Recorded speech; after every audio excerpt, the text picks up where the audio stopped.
सर्वांना क्रांतिकारी जय लहुजी, जय भीम, जय छत्रपती शिवाजी महाराज, जय जिजाऊ, जय ज्योती.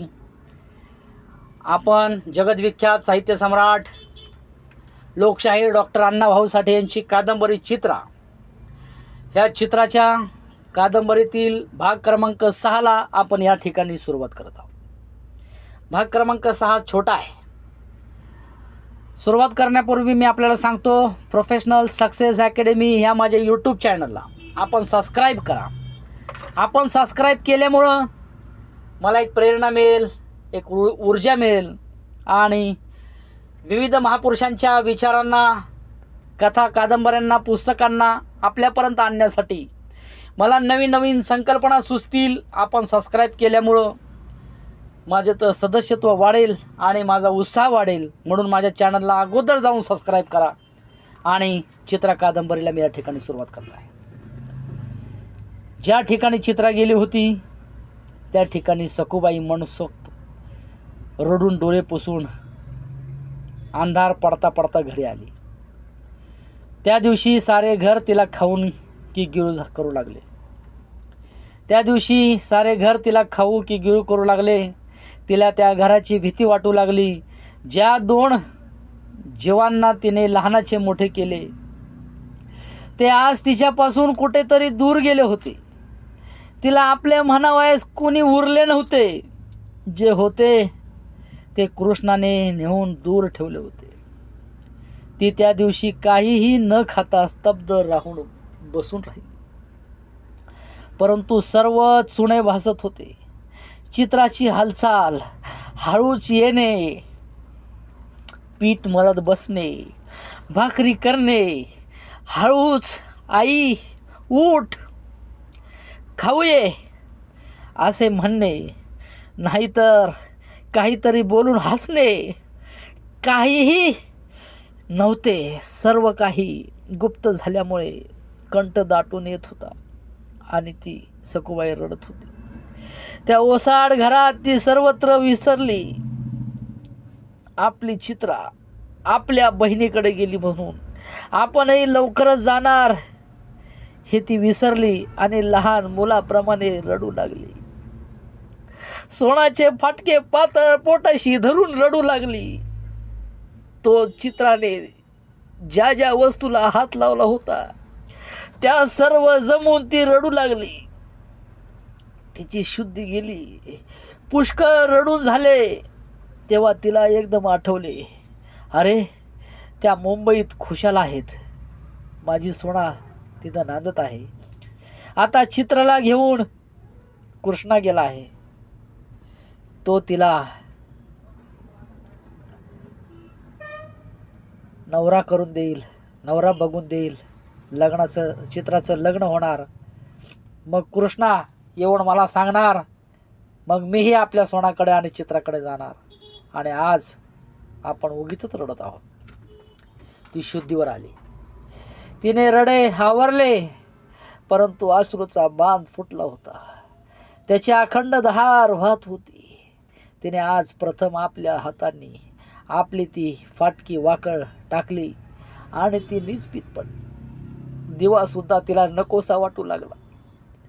त्या दिवसापासून तिने दररोज वाट पाहिली. आज नाही, उद्या कृष्णा येईल आणि आपल्या चित्राच्या लग्नाची बातमी सांगेल. मग सोना येईल, हो तीच येईल आणि मला मुंबईला घेऊन जाईल. अशा विचाराने त्या बिचाऱ्या म्हातारीने आपल्या मनाला धीर दिला. परंतु पुढे कृष्णाही आला, पण त्याने सोना कधी येणार, आपणाला कधी नेणार याबद्दल काहीच सांगितले नाही. तो काहीतरी नक्कीच सांगेल म्हणून सखूबाईला फार फार आशा होती. परंतु कृष्णाने तिची निराशाच केली. सखूबाई रोज सोनाच्या पत्राची वाट पाहत होती. आज नाही आले, आता उद्या येईल, उद्या नाही परवा येईल. दिवसापाठी दिवस जात होते पण सोना येत नव्हती की तिचे पत्र आले नाही. तिचे कशावरच चित्त बसेना. ती रोज एक भाकरीपुरते दाणे दळून एकच भाकरी करून कोणाच्या तरी घरचे कोरड्यास आणून मागून खाई आणि रोज विचारमग्न करत बसत. तिची सोना येत नव्हती आणि तिची चित्रा येत नव्हती. ज्या दिवशी चित्रा गेली त्याच दिवशी तिची कंबर बसली होती. ती नाव खालीच येऊ लागली. रोज उठून ज्या ठिकाणाहून चित्रा पुढे गेली आणि ती परत येते वेळी चित्राच्या पावलाचे पाहत रडली. त्या ठिकाणी जात होती आणि अश्रूच्या भरल्या डोळ्याने पाऊल तरी दिसते का म्हणून पाहत होती. ते आता तिथं नव्हते. त्याच्यावर अनेक लोक जाऊन ते बुजले होते, परंतु ते दिसेल अशी तिची वेडी माया तिला सांगत होती, किंवा तिच्याकडून त्या मायाकडून कदाचित कोणीतरी येईल, सोना येईल किंवा चित्रा येईल, आपणाला भेटेल, आपणही तिला भेटेल. ती आता उघडी पडली होती. तिला म्हणायला कोणी उरले नव्हते. ती पत्राची वाट पाहत होती, परंतु सोना रोजच्या रोज जास्त चिखलात रुतून जात होती. तिचे पत्र येत नव्हते. ते सखूबाईला कसे करणार?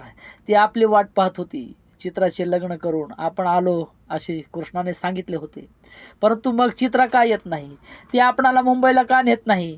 ती एवढी अशी निर्दयी कशी झाली? आपल्या संसारात आपल्या नवऱ्याला जाळ्यात सापडून आपणाला विसरली. मग असे कसे झाले? जी चित्रा आपल्या वाचून घडीभर कुठे राहायची नाही, ती आज 2 महिने झाले कुठे गडप झाली आहे. तिला आपली आठवण का येत नाही? माझी म्हातारी आई, या आपल्या आईची त्यांना का आठवण होत नाही? मी 9 महिने माझे ओझे बाळगले, राडपण घातले, पण त्यांना दुर्जन झाले नाही. चिमणी आपल्या पित्तांना चारा घालते, तसा रोजगार करून मी त्यांना घास आणून चारला, त्यांना मी मोठ्या केल्या.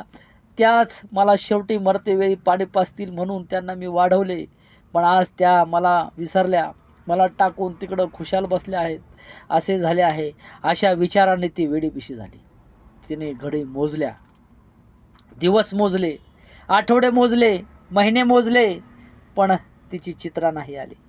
परंतु ती नक्की येणार अशी तिला मोठी आशा होती. त्या सोनाने पैसे पाठविणे बंद केल्यामुळे कृष्णाही चिडला. तोही सखूला चांगल्या दृष्टीने पाहत नव्हता. मग तिने काय करायचे?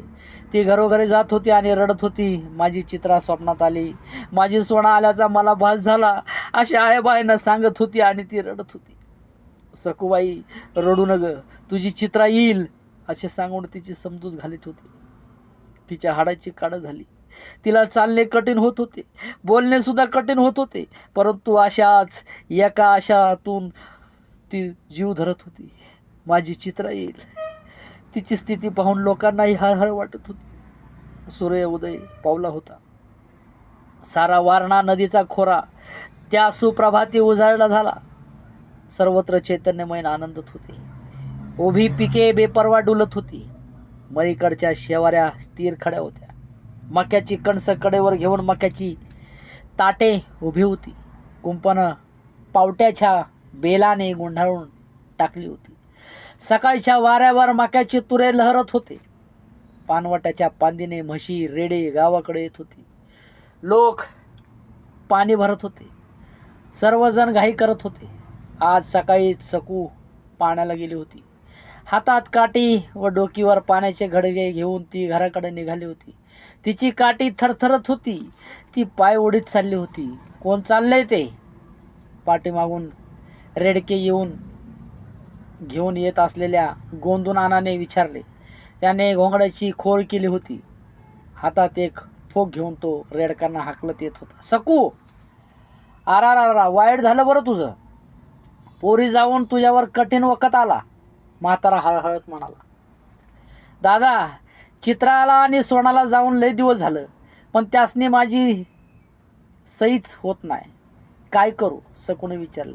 तिच्या डोळ्यात पाणी भरले. ती रडू लागली. काय करायचं? हातपोट भरत नाही म्हण.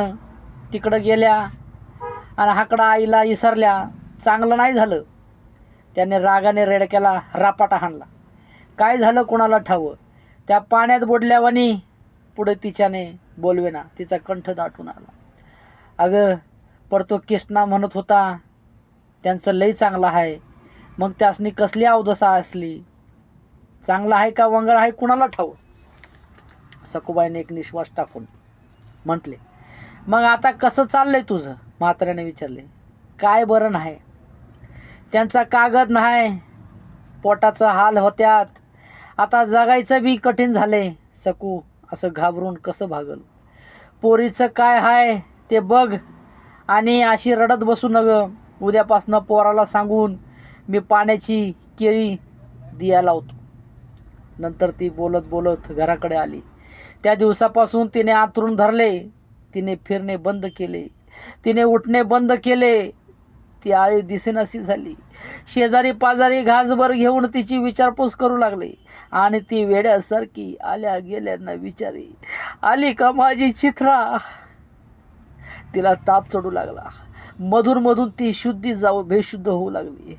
त्या बेशुद्धतही ती बडबडत होती, येईल माझी चित्रा, माझी सोना, येईल का, येईल का, मला मुंबईला नेईल का, चित्रा, चित्रा. तिने चित्राचा ध्यास घेतला. ती ओरडून हाका मारित होती, चित्रा लवकर ये, मला घेऊन चल, नाहीतर मी अशीच मरण, आपली भेट होणार नाही. लोक जमून तिला शांत करीत होते. तुझी चित्रा येणार आहे, येणार, पण केव्हा येणार, मी जिवंत आहे तवर येणार का. सखूबाई कावरी बावरी होऊन म्हणाली. तिने दम दाबून धरून ठेवला होता. तिला भीती वाटत होती, जर हा दम सोडला आणि आपण मेलो तर चित्राची सोनाची भेट होणार नाही. सखूबाईचा जीव घाबरला. असे कळताच कृष्ण आला. तो पार उशाजवळ जाऊन बसला. अक्का, अक्का, हे बघ मी आलोय.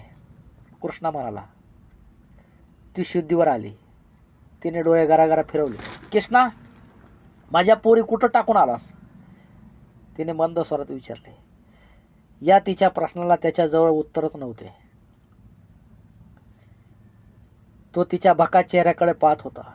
तिची मोठी मुलगी सोना आज वेश्या होऊन बसली होती हे तो सांगू शकत नव्हता, कारण तिचे आपण लग्न करून आलो आहोत असे त्याने गावभर सांगितले होते. आणि तिची लाडकी चित्रा आज भयंकर संकटात लोटली असून तिच्या मानेला कातर लागले आहे असे तो सांगू शकत नव्हता. चित्राचेही आपण चांगले करून आलो आहोत हे त्याने तिला 100 वेळा सांगितलं होतं, म्हणून त्याच्याकडे आज जबाब नव्हता. अक्का, त्याचं चांगलं आहे, येणार आहे ते, तो चाचपडत म्हणाला. नाही नाही, त्यांचं चांगलं असतं तर त्या मला विसरल्या नसत्या. तिने आपली मान पडल्या पडल्या हलवली. अक्का, तू माझ्यावर विश्वास ठेवू, चित्रा खुशाल आहे, कृष्णा धडधडत्या अंतःकरणाने म्हणाला. मग ती येत का नाही, सकू खिन्न स्वरात म्हणाली. तिच्या त्याही प्रश्नाला उत्तर त्याच्याजवळ नव्हते. तो अशी घाबरू नग, उद्गिन होऊन कृष्णा म्हणाला. नग नग, आता एवढा मला माझी लेकरं भेटू, मी तुझ्या पाया पडते असे म्हणून तिने पडून उशीवर आपले कपाळ टेकले. जमलेली आया बाया रडत होती. पुरुषही बरे झालं नाही असे म्हणत होते. त्यांची हृदये पिळवटून जात होती. बरं, मी जाऊन त्यासनी घेऊन येतो, तो अशी करू नग, कृष्णाने तिला धीर देण्यासाठी सांगितले. लवकर जा, चित्राला, माझ्या सोनाला घेऊन ये. तिच्या गालाची हाडे बाहेर आली होती. तिचे डोळे आत ओढले होते. तिचा चेहरा पांढरा फटक झाला होता. तिचे बोलणे घरघरत येत होते. जणू ती जिवंत मडेच होती. तिने आपला प्राण रोखून धरला होता, कारण तिची चित्रा येणार होती. कृष्णा, कवा जातोस, तिने विचारले. उद्या आज जातो, कृष्णा म्हणाला. तिला थोडा आनंद झाला. तिच्या चेहऱ्यावर हास्य चमकले. लोकांनाही बरे वाटले. आईची वेडी माया असे म्हणत ते घरोघर गेले. त्यांनी जाताना, कृष्णा, तू म्हातारीपाशीच रात्रभर राहा असे सांगितले. कृष्णा कुडाला टेकून बसला होता. रात्र मध्यान्ह झाली होती. सखूबाई पडून होती. त्या अधूनमधून बडबडत होती. कृष्णा विचार करीत होता, आपण मुंबईला जाऊन चित्राला काय सांगावे, तिला कशी आणावी. आपण तर येते वेळी 800 रुपये घेऊन आलो आणि आता लवकरच लग्न होईल असे सर्वांना सांगितले.